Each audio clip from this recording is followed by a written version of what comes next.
homens reunidos nesta sala são os principais nomes de um ramo da ciência que pretende responder questões como estas.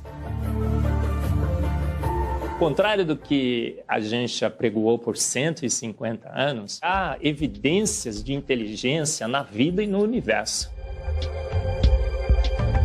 Eles são estudiosos do chamado design inteligente, uma linha de pesquisa que acredita que a complexidade da vida e a perfeição da natureza comprovam a existência de um ser superior. A vida foi feita pronta, o universo foi feito pronto, planejados por um ser extremamente inteligente, com design, com arte, com perfeição. E revolucionou os Marcus Eberlin coordena o Núcleo de Pesquisa em Ciência, Fé e Sociedade, recém-inaugurado por uma das maiores universidades de São Paulo, em parceria com instituições americanas. Outro defensor do design inteligente é o doutor em bioquímica e professor americano Michael Behe. O corpo humano é formado por cerca de 100 trilhões de células que dão origem a tecidos e órgãos. We cannot be accidentally caused. Life is not an accident. O americano Douglas Axe estuda biologia molecular há mais de 25 anos. Ele garante: não existe a mínima possibilidade de a vida ser um acidente, um acaso da evolução do planeta. Para ele, as células são complexas demais e só podem ter sido criadas, de propósito, por um ser inteligente. Literally machines that are made out of molecules. Dr. Michael Behe concorda. Ele compara a célula a uma fábrica repleta de máquinas e veículos. Ela produz e troca com as células vizinhas os elementos fundamentais à vida. Tudo coordenado por uma espécie de computador central, o chamado DNA. Você já deve ter ouvido falar dele. O DNA é um conjunto de informações genéticas que definem as características dos seres vivos. O presidente da Sociedade Brasileira do Design Inteligente considera o DNA o mais avançado código de que se tem notícia. Nos Estados Unidos, um grupo de pesquisadores afirma ter identificado uma sequência de números que sempre se repete no DNA humano. Seria uma espécie de assinatura de Deus, segundo o engenheiro da computação Greg Braden. So now we have a definition.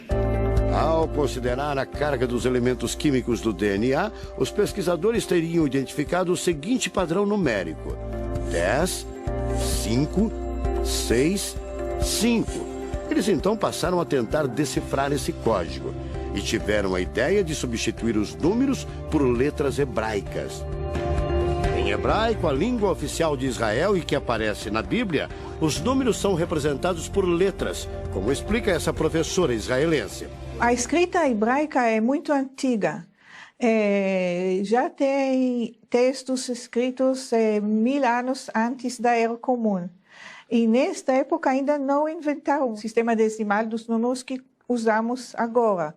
Na Bíblia, o Primeiro Testamento, podemos ver não só os números dos versículos e os números dos capítulos, mas também as páginas. A contagem das páginas está feita em letras e não em números. A sequência numérica 10, 5, 6, 5 foi transcrita para as respectivas letras em hebraico: Yud, Rei, Vav, Rei. Veja o resultado. A assinatura de uma força superior. O DNA, com toda essa informação absurda, como ele é formado? Ele é uma dupla hélice, né? Tem duas partes. Vamos supor, uma parte a gente recebe do pai, outra da mãe. Duas partes, tá? E essas duas partes são conectadas por pontes. Não é em todo lugar, não é em toda informação que tem as pontes. Tem algumas pontes. Essas pontes seguem um padrão de espaço, que é o seguinte. São 10 unidades de informação e tem uma ponte.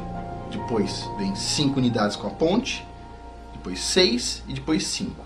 Esse padrão se repete várias vezes. 10, 5, 6, 5. Então eu quero que vocês gravem na cabeça. 10, 5, 6, 5. Em hebraico, cada letra equivale a um número. tem o Aleph, Bet, Gimel, Dalet. Então Aleph vale 1, Bet vale 2 e assim vai. Vamos supor que fosse o nosso alfabeto. É como se a letra A valesse 1, a letra B valesse 2, a C 3, o D 4. Seria isso, ou seja, as letras valem números. E vamos dar uma olhadinha no nome do Criador do Universo. Ele é escrito da seguinte forma, 4 letras, em hebraico. Yud, Rei, Vav, Rei.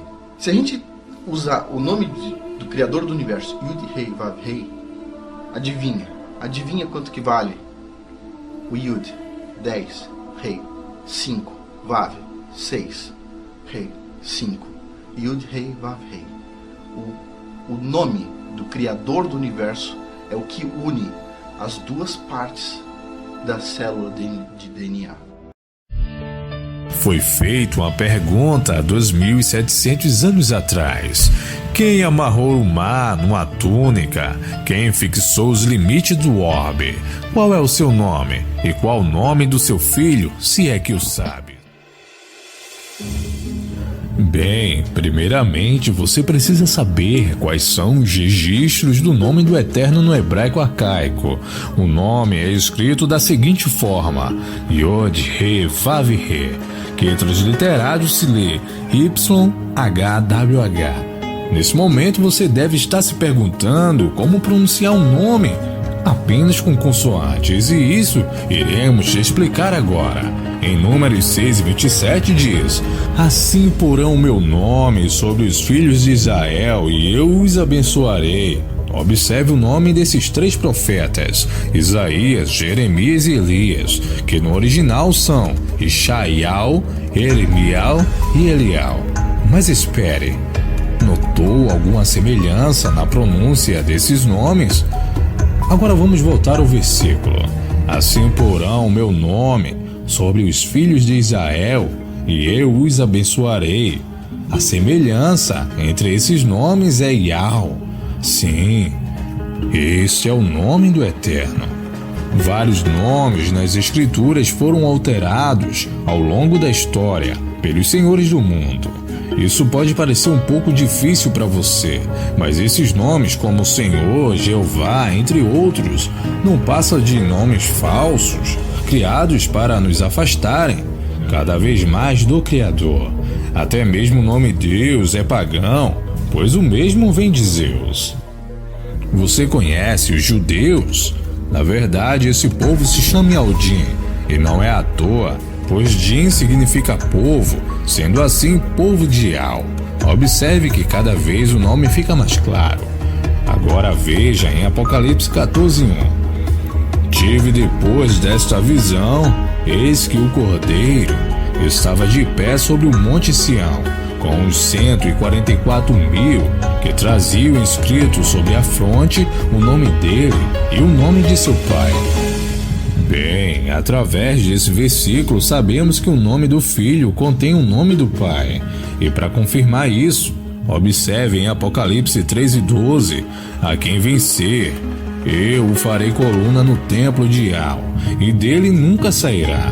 E escreverei sobre ele o nome de Yahweh e o nome da cidade do Altíssimo, a nova Yal-Shalá, que desce do céu do Eterno, e também o meu novo nome. Agora ficou claro.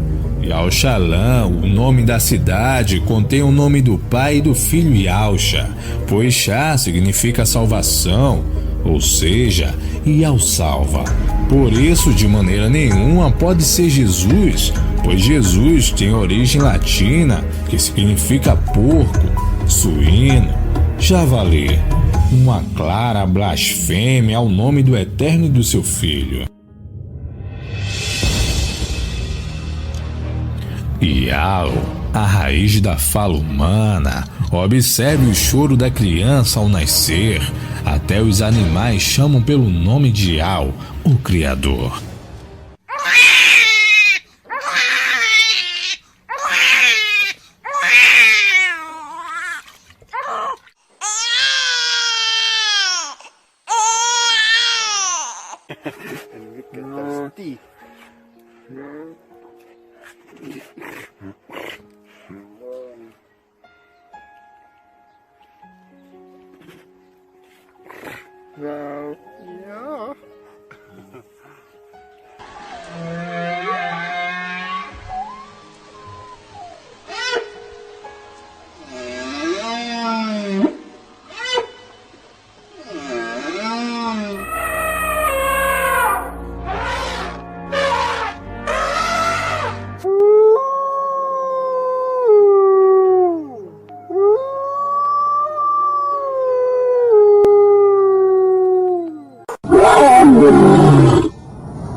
Se você ainda não está satisfeito, veja agora provas históricas no nome do Eterno.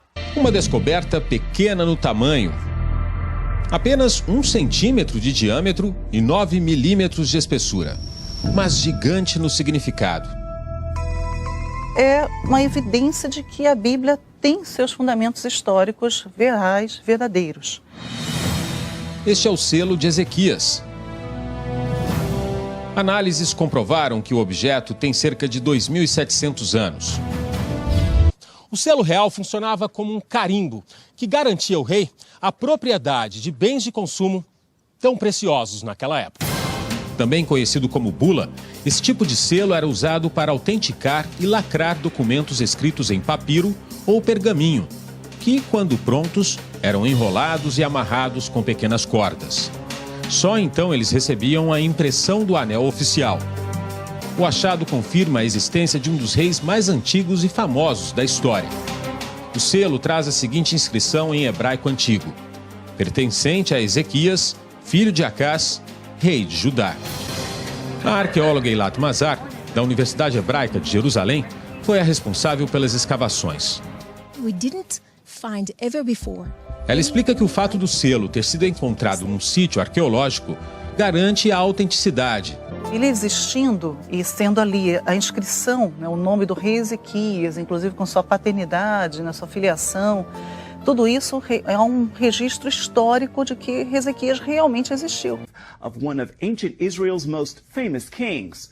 Chris Mitchell brings us that story now from Jerusalem. We discovered the seal impression imprinted by King Hezekiah himself, saying very clearly in ancient Hebrew, Lechizkiyahu, Achaz, Melech Yehuda, belongs to Hezekiah, son of Achaz, king of Judea.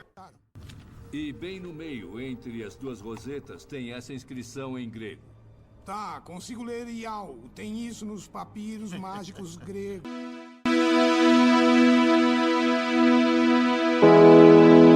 Iau pai, Iauxo filho.